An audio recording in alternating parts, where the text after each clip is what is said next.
தமிழகத்தில் முதன்முறையாக கோவையில் குழந்தைகள் நடத்திய பத்திரிகையாளர்கள் சந்திப்பு நிகழ்ச்சி அனைவரின் கவனத்தையும் ஈர்க்கும் விதமாக அமைந்தது. ஜமாஅத்தை இஸ்லாமிக் ஹிந்த் அமைப்பின் குழந்தைகள் பிரிவான சில்ட்ரன்ஸ் இஸ்லாமிக் ஆர்கனைசேஷன் சார்பில் மண்ணில் கைகள் இந்தியாவில் இதயங்கள் என்ற தலைப்பின் கீழ் நாடு தழுவிய பரப்புரையை பல்வேறு விழிப்புணர்வு நிகழ்ச்சிகள் மூலமாக நடைபெற்று வருகின்றன.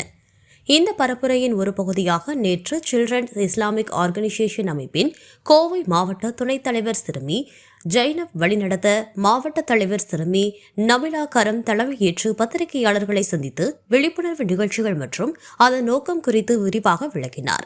குழந்தைகளின் இந்த முயற்சி பெரும் வரவேற்பை பெற்றதோடு அவர்களது தலைமைத்துவத்தையும் திறனையும் சமூக விழிப்புணர்வையும் வெளிப்படுத்தும் அரிய வாய்ப்பாக அமைந்தது என்பது குறிப்பிடத்தக்கது.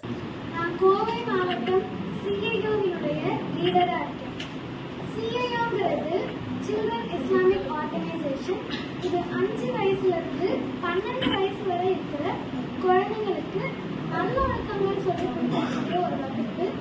இதை நாங்கள் கோவை மாவட்டத்தில் மட்டும் 25 இடங்கள்ல நடத்திட்டு வரோம். 650க்கும் மேற்பட்ட குழந்தைகள் இதில் கலந்து கொண்டுட்டு வராங்க. இப்போ நாங்கள் CIO உடைய சார்பில் அகில இந்திய அளவில் ஜூன் 25 முதல் ஜூலை 25 வரை பிரம்மாண்டமான ஒரு பரப்புரையை நடத்திருக்கோம். மண்ணில் கைகள் இந்தியாவில் இதயங்கள். இதை ஏன் நடத்துறோம்னா, இப்ப நிறைய காரணங்களுக்கு வேண்டி மரங்களை அழிச்சுட்டே வராங்க. மரங்கள் தான் நமக்கு ஆக்சிஜன் தருது, மரங்கள் தான் நமக்கு மழை பெய்ய வைக்குது. மரங்களை நம்ம அழிச்சுட்டே போனோம்னா மழை பெய்யறது குறைவாகி நிறைய இயற்கை சீற்றங்கள் வர்றதுக்கு வாய்ப்பு இருக்கு. அதே மாதிரி ஆக்சிஜன் பற்றாக்குறை ஏற்படுறதுக்கும் வாய்ப்பு இருக்கு. அதனாலதான் CIO மண்ணில் கைகள் இந்தியாவில் இதயங்கள் அப்படிங்கிற ஒரு பிரச்சாரத்தை முன்கொண்டு வந்திருக்காங்க. இதுல CIOவின் சார்பில் நாங்க என்னெல்லாம் செய்ய போறோம்னா, அகில இந்திய அளவுல 10 லட்சம் மரக்கன்றுகளை நடப்போம்.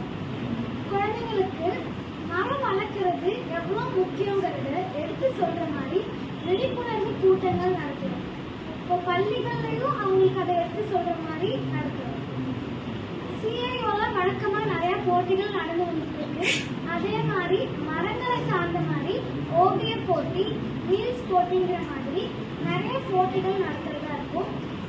வயல்வெளிக்கு போய் விவசாயிகள் எப்படி வேலை செய்யறாங்கிறத பார்த்து மரங்கள் கூடயும் விவசாயிகள் கூடயும் செல்லும். நம்மளோட பகுதிகளில் இருக்கிற பூங்காக்களை பராமரிக்க போறோம். மொட்டை மாடி தோட்டம், மாடி தோட்டம், அதாவது கிச்சன் கார்டனிங், டெரஸ் கார்டனிங், இந்த மாதிரி விஷயங்களுக்கு விளக்கங்கள் சொல்ல போறோம்.